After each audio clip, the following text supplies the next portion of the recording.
Where you were standing would have made the difference between life and death.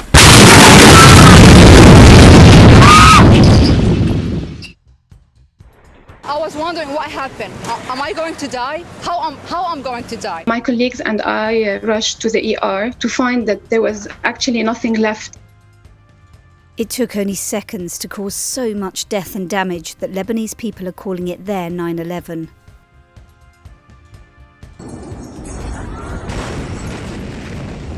We're going to take you from the epicentre of this horrific blast and hear from the people in its path as it ripped through the centre of a city once known as the Paris of the Middle East, killing and injuring.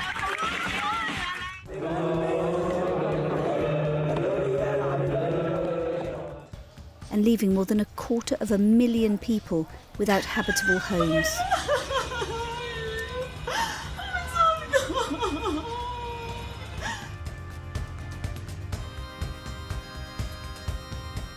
Beirut is the capital of Lebanon and home to 2 million people.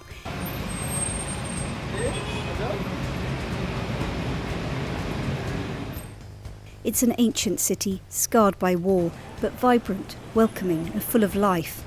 Over the decades it's suffered so much, but no single event as bad as this. This is the epicentre, a warehouse in Beirut's port where the disaster began with a fire. Inside, unbeknownst to most of Beirut, were nearly 3,000 tonnes of the fertiliser ammonium nitrate, and they weren't being safely stored. When that exploded, it looked like a mushroom cloud.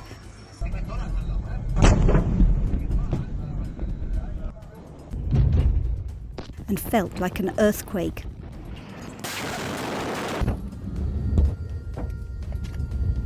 As far away as Cyprus. As the shockwaves radiated out, boats were blown out of the water.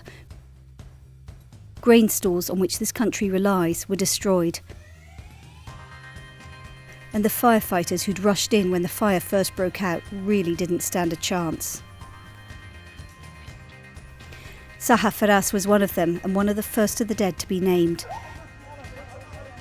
She was a volunteer firefighter, just 25 years old and about to get married. Footage posted on social media shows her distraught fiancé behind the coffin, trying to lay his hand on it to get as close to her as he can. St George's Hospital is close to the waterfront.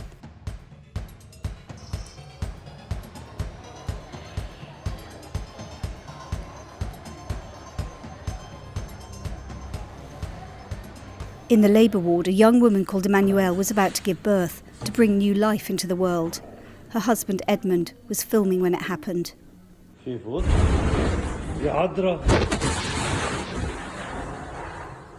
ceiling was down. I was afraid that she might be hit or the baby was hit. She was all covered with glass. I tried getting my wife out first. I moved the bed outside and then I started helping the nurses and doctors to get them up. Amazingly, both the baby George and his mother are fine. All around the city, moments of life, moments of celebration were shattered.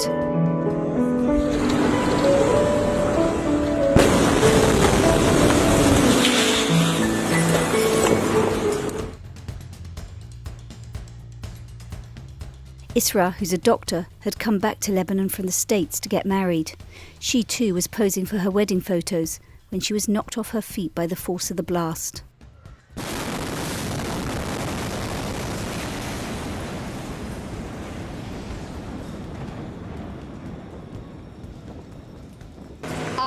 I was shocked. I was wondering what happened. Am I going to die? How I'm going to die? I've been preparing for my big day like for 2 weeks. I was so happy like all the other girls. I'm getting married.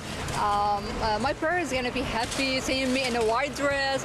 I'm gonna I'll be looking like a princess and everything. عنا نشوف حوالينا شيء محزن كتير يعني ما بينوصفوا الأضرار وصوت الانفجار بعنا لهلا يعني بتحس إنه في صدمة. نحن صدمة لأنه ما في شيء سمعته بحياتي مثل صوت هذا الانفجار أبدا.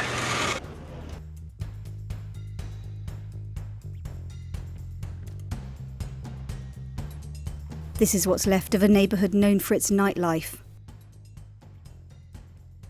Many of the buildings here have balconies that overlook the port of Beirut. So people would have been standing on their balconies or near their windows, stretching their necks to catch a glimpse of the fire when the blast struck. If you were here when this happened, where you were standing would have made the difference between life and death, between a superficial or a very serious injury.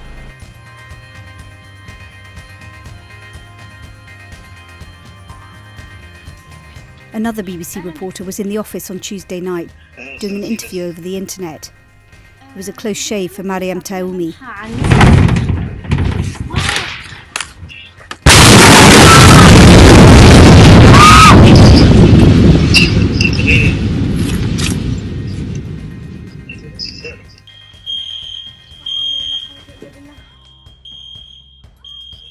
Though she is all right, and so many others aren't.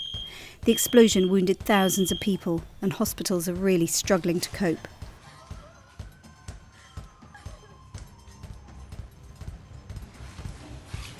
Lebanese people are famously resilient. This shows how strong the Lebanese are, says the man filming this.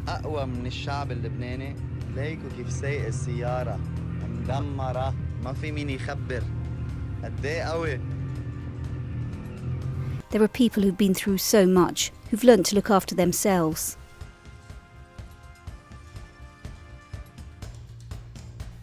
So, as they try to pick up the pieces, they're working together to help each other, with little faith in their government to do the job.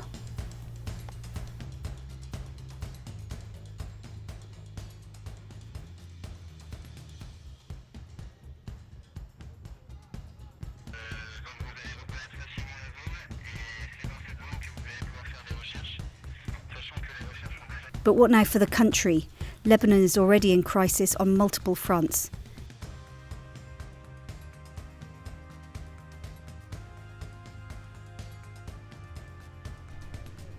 This catastrophic explosion has scarred not just the city's skyline, but the psyche of a nation. It's become a symbol of all that's rotten in the political system.